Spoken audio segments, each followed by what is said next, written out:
What's up, everyone? Welcome to the Crimson Connective, where today we're discussing the Utah Baylor game with Sic Em Sports publisher Nolan Ruth. Nolan, thanks so much for spending some time with us today to talk about the upcoming football game. Hey, Cole, I appreciate you having me. And I know it's not official yet, but I'd love to be the first one to go ahead and welcome the Utes to the Big 12 next year. I know there's a lot of people down in this area that are excited to have y'all on, and it's pretty cool to see the conference expand.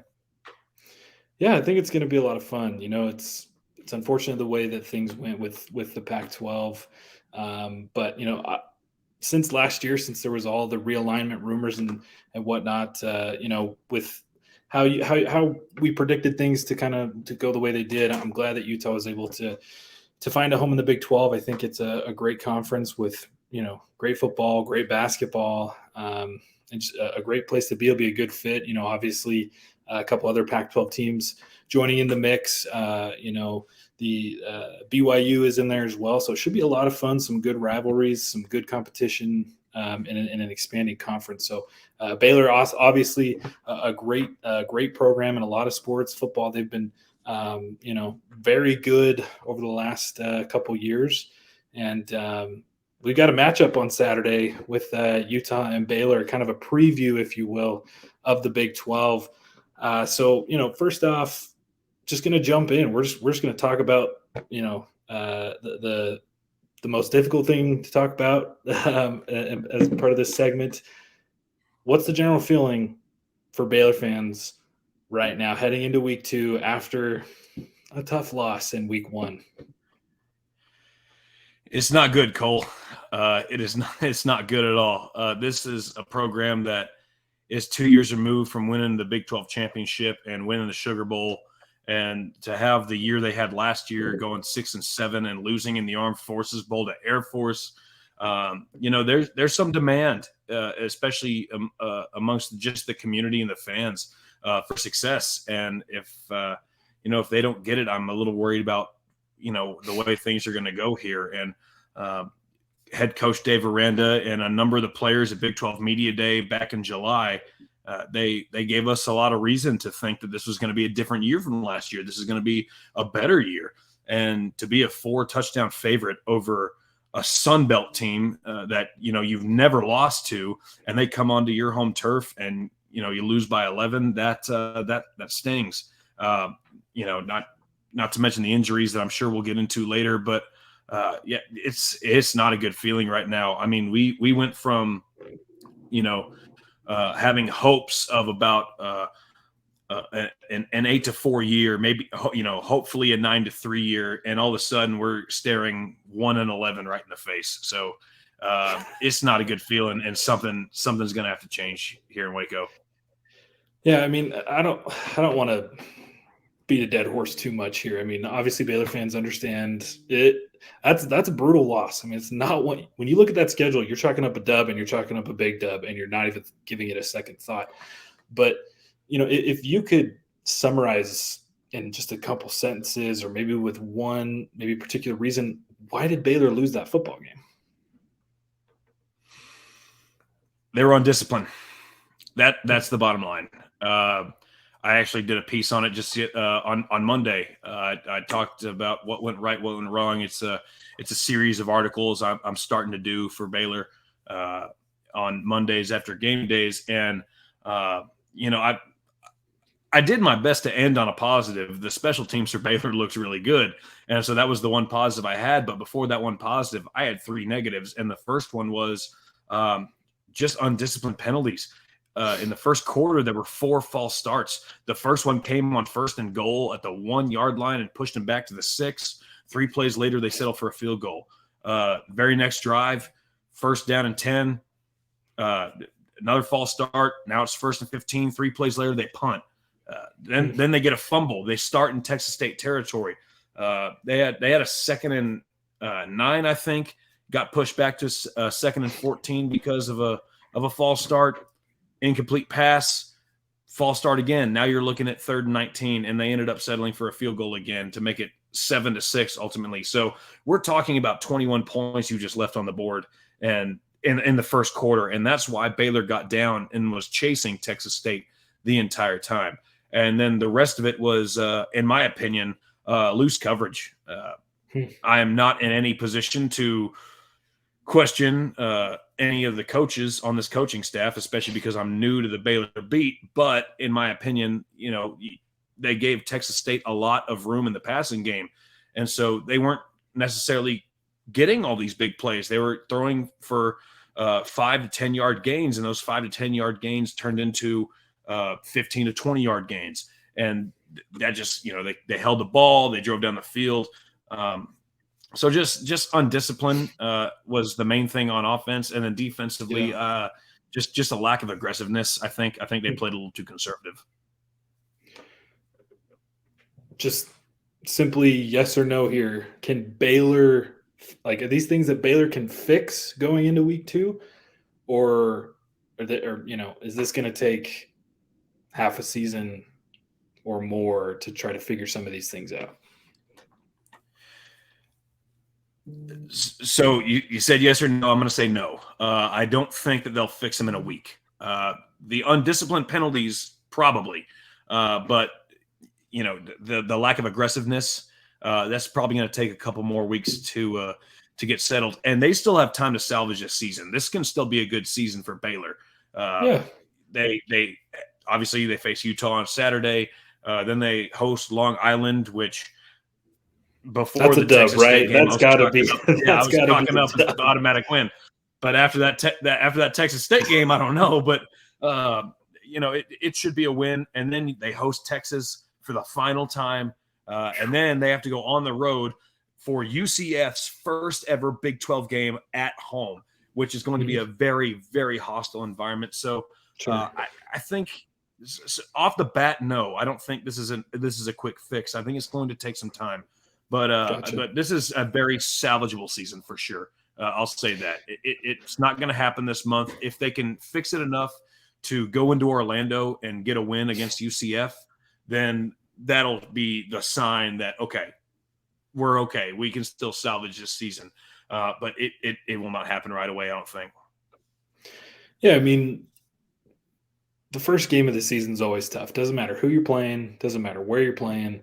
Crazy things can happen. And even the first 3 games, those non-conference games, you can get wild results and still salvage things. I mean, 2 years ago, Utah's losing to BYU. They're losing to San Diego State, but they win the Pac-12 championship. They run the table in the Pac-12. They figure out a few things. Sometimes it is just a few minor details that need to be ironed out. Sometimes it's a few position changes that just need to be made, personnel-wise. Maybe, you start somebody else that was close, and they're the ones that it clicks and it works. So, no, there's never a reason to hit the panic button.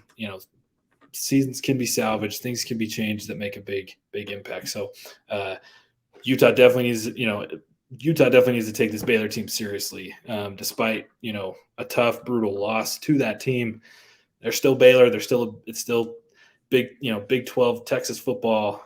There's no reason to take this team lightly. So going into the next, question, just a quick breakdown of this Baylor team, both, individuals and the team as a whole. What maybe stands out about this group?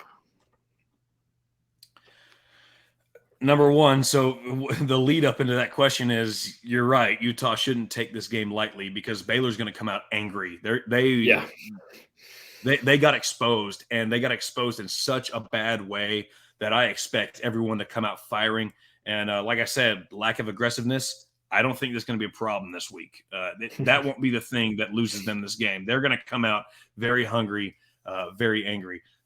Ultimately, this is not the youngest team Baylor's ever seen. I mean, this is a fairly experienced team. The number one thing that jumps out to me is their offensive line. And even though they looked pretty bad last week, they got two good transfers out of BYU in Clark and Campbell Barrington. Their defensive front is very experienced. They had a rough time against Texas State as well. I fully expect them to rebound. And then you've got a running back tandem in Richard Reese and I just had his name, and all of a sudden I'm blanking on it. Dominic Richardson, that's his name. You got a running back tandem right there that is effective, and when everyone's working together to get that running game going, it works. And they struggled to get that going last week, but that I think is the best thing. And then, like I said, the defensive front and the linebackers and the edge rushers, they're very experienced.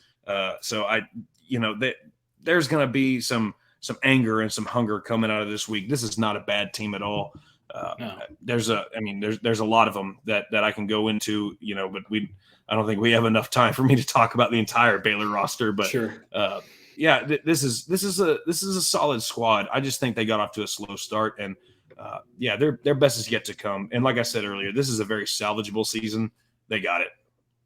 Yeah, I mean, I'm a little more nervous about this Baylor team having lost to Texas State personally than if they would have beat them, right? Like, this is an injured animal. This is something that's angry, that's looking to defend itself, especially in front of its home crowd. To drop another game in front of them would not be a good thing. So, it's going to be an interesting matchup going in to see how Baylor responds, right?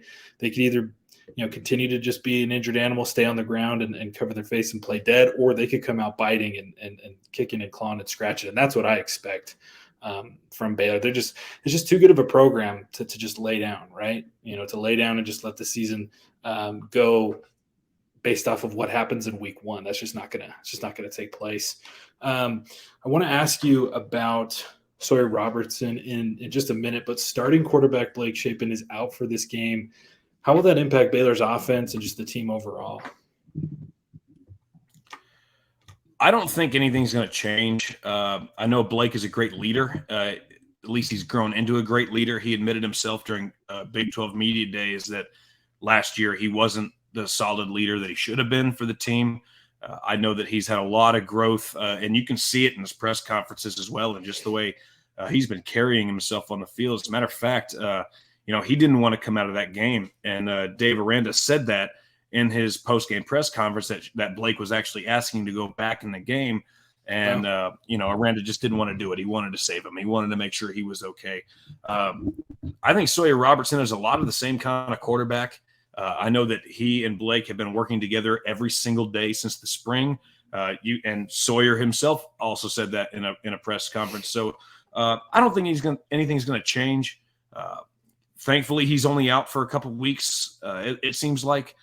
So Baylor will be right back at it. But this next week against Utah, there won't be a lot of change. The only big thing that I can see, and you said you'd ask me about Sawyer in a minute, but that's the biggest thing is Sawyer running the ball. That's going to be the biggest difference. Gotcha. Yeah, we'll just kind of move into that, build off that right there. How would you describe Sawyer Robertson as a quarterback? Where does he excel? Where does he potentially struggle? And how do you see him being utilized? I know you said you don't expect a whole lot to change, but he's a different player. He's got some different skills, some different abilities, than the guy that he's backing up. So, I guess, just starting off, how do you describe him and where does he excel?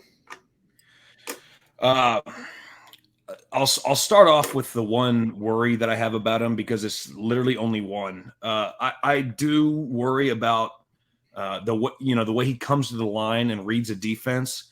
I don't think he always makes the smartest decisions with his cadence, and I'm going back to his Mississippi State days when I'm talking about this. He just transferred in this year.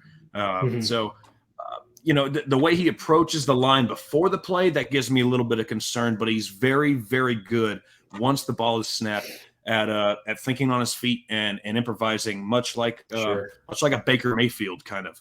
Sure. And he's very good at that. And like I said, he can run the ball. And so, that was one thing that Texas State did when Sawyer came in the game when Blake went out. Sawyer, there was a little bit of a changed attitude on that offense because he was able to improvise. He was able to think quickly on his feet. He would know when it was a quick route, and he would get the ball out before the pressure got to him. He knew when he had to buy some time, and he was able to scramble and work while the pocket was collapsing around him. He was able to step up and then scramble for a little bit, and then he knew when to run. And he's a very, very good runner. Aside from the one fumble that he had towards the end of the game, he's a very, very good runner, much more so than Shapen, I would say. So I think that's going to be the biggest thing here is his ability to kind of figure things out during the play and think and improvise. I think that's going to be a key thing for Baylor. Yeah, it'll there's a reason, obviously, that he didn't win the starting position, but that's all old news. That's last week. It's a new week of football, and it's a new opportunity. And so it'll be interesting to see how he steps into that role, especially against a good Utah team that this arguably could be the best Utah defense in the history of the program. There's weapons all over the field. Even without a couple of starters last week, I mean, they handled the Florida team. It's not the best Florida team we've ever seen, but still, they took care of business. Right. So that's the other thing as well that I wanted to say is, he's been handed a golden opportunity, and this is a quarterback. He was an SEC quarterback. He was recruited and committed to Mississippi State. He is an SEC quarterback, even though he's not with an SEC program anymore. So, he's been handed a golden opportunity, and I don't think he's going to cower under the big lights at McLean Stadium. Sure. I think he is going to take every little bit of this time and make it count, and he's going to try to prove to Dave Aranda why he should be the starting quarterback instead of Blake Shapen. Yeah. So if you are transitioning a little bit here, if you're Dave Aranda, which Utah position group is keeping you up at night? Which one are you thinking about going, man, those guys are going to be tough to handle, whether it's offense or defense? Which one is it? So I'm going to have a little fun with this one because my answer is wide receivers. And you see this jersey right behind me? See how it says Aledo? Yeah, your very own Money Parks comes from Aledo, Texas, and I got to see his entire high school career. And so, even though I'm supposed to be impartial, I try to always be impartial. To watch him go 70 yards on y'all's opening play of the season, that was pretty special for me. But it's exactly the wide receivers. It's that big play ability, and this is a secondary for Baylor that got absolutely picked apart. And like I said earlier, there was a lack of aggressiveness. They were expecting Texas State to throw the deep ball. And, sure. I know Utah is pretty 50-50. Utah likes to keep it run pass. They don't want you to know what they're about to do. Right. And so, that underneath route, especially for the slot receivers, is going to be wide open for Utah if Baylor doesn't get more aggressive. The only problem with that is if they get too aggressive, that's going to leave them way open on the deep route. And so, I would say the wide receivers for sure. This secondary absolutely picked apart. I think everything else for Baylor that went wrong last week, again, I wouldn't say it's fixable this week, but they will be better this week. But that secondary, 3 out of the 4 of them are sophomores. So I have a lot of concerns about the secondary. So those wide receivers, if I'm Dave Aranda, y'all's wide receiver core is going to keep me up at night. Yeah, it's certainly an interesting group for Utah. Over the last couple years, wide receivers has been a big question mark for the University of Utah, and this year it's a good group. Wouldn't say it's excellent or anything like that, but it's solid. It's got some veteran leadership and a guy like Devon Vele. It's got a big play type guy in Money Parks, like you're talking about. That's a guy that kind of flipped the script in the Pac-12 championship a year ago and scores a 60+ yard touchdown. And then against Florida, an SEC team and SEC defense, he goes 70 yards on the first play for a touchdown. You added some transfer guys in, and you've also got some young guys that can contribute. A guy like Mikey Matthews, who's kind of, maybe flying under the radar a little bit. Maybe it's something that Baylor's not super looking at, but he had 4 or 5 catches last week. I think he led the room. So there's a lot of versatility in the group. It is hard to defend. There's very different types of receivers across the board for Utah. So I can definitely understand why that may be keeping him up. And I just I don't want to get too sidetracked, but having watched Money Parks and how has the community maybe responded a little bit where he's from? Like I said, he has a huge play in the Pac-12 championship. He wins a Pac-12 championship, and then doing what he did against Florida on national television. How's the community responded? I'm going to make this answer quick because I can go on for 2 hours about my hometown. Where I come from, Aledo, Texas. If you've ever spent any time in Texas, you know how big high school sports is here in Texas. And Aledo is the only program in the state of Texas with 11 state championships, and Money was a part of one of those teams. And we're no stranger to having Division I athletes come out of Aledo. The current Alabama running back, Jace McClellan, came out of Aledo. About 10 years ago, there was a running back named Jonathan Gray, went to Texas, burst on the national scene for a little bit. He went to Aledo.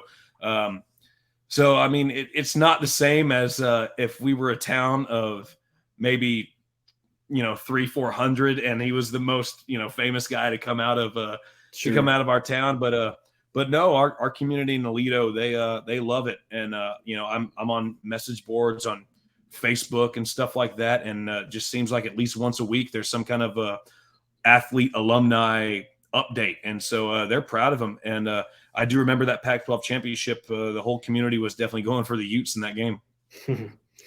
That's awesome. I mean, it's just like it says, everything's bigger and better in Texas generally. And, we've had our fair share of guys from Texas come through the program, and Money is fantastic. He has that big playability. He's got good speed, and he's been able to make things happen. And I know, he talked a little bit about that reception. I know it was like a dream come true for him. And how could it not be? I mean, against Florida on ESPN, the first week of college football, you go for the big play and it actually happens. How many times do you try something like that and it doesn't? So that's awesome. Good for Money. And we hope that he continues to do things like that, and that the community continues to support him. I'm sure they will.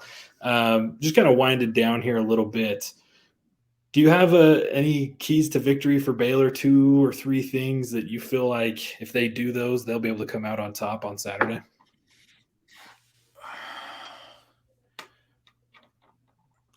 The number one thing is going to be they have to be aggressive. That if that secondary doesn't tighten up their coverage, then Utah is going to have a field day. And then the offensive line as well. I mean, there's so much that went wrong last week that, I mean, pretty much every aspect is going to be a key to the game. I mean, they have so much to clean up after that Texas State loss. I would say I'll put it on 2 players specifically. I'll put it on Alfonso Allen, who is taking over for Devin Lemire, the safety, who is also hurt and will be out for 2 to 3 weeks, and Sawyer Robertson at quarterback. I mean, those 2 have, like I mentioned, the golden opportunity to make their names known and make their case for the starting positions. And if they have a good game, then obviously, that's one thing I'm not sure Utah will see coming is, great games from these injured athletes, but they're capable of it. Alfonso Allen played all 13 games for Baylor last year at the safety position. And so, or bouncing back between kind of a linebacker, nickel back kind of thing, and then safety as well. So I fully expect him to have a good game, but if his presence makes a difference, then great, it makes a difference. But the entire secondary has to tighten up his coverage, and the O-line has to block, because if Robertson is under the same pressure that Shapen was last week, Baylor's going to be quickly without a quarterback, and that is not going to be great. And dare I say it, Dave Aranda is going to be looking at an early exit from Waco. Well, certainly hope that's not the case, but definitely some. I don't either. He's a great guy. I love Coach Aranda. I don't want it to be an early exit, but but you make a good point. Yeah, there's a lot of demand for success here, and they need to figure this out. And the key to that is going to be the offensive line and the secondary. Those are the 2 biggest pieces, offensively and defensively, that they have to work on. Yeah, for sure. Just my second to last question, just flipping things a little bit with your knowledge of Baylor, and everything going on, their strengths, their weaknesses. If you were going to draw up a game plan, so if you're Utah and you're saying, okay, we're looking at Baylor this week, how would you attack them offensively, and how would you attack them defensively? Offensively, I would say just run the business as usual. Baylor gave no indication that there's anything super special about them that you need to really worry about or game plan for. It looks like just the average defense that you would game plan for in any given week.